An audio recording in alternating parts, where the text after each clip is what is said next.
Hello everyone, welcome back to my another video. So today we'll be talking about how to fix Find My iPhone not working. So to fix this issue, you can start by enabling the location services. Just go to your device settings and then search for location services.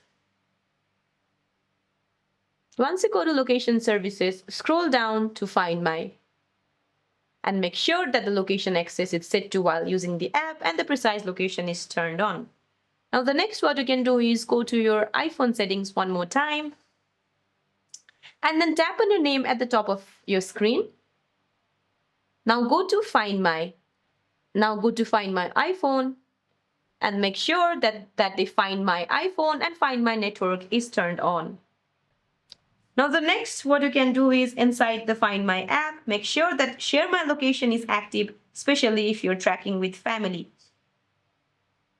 You can also verify the Apple ID. Make sure that you're signed in with the same Apple ID and on all devices. If Find My is acting up, you can try to upload and reinstall the app from your device settings.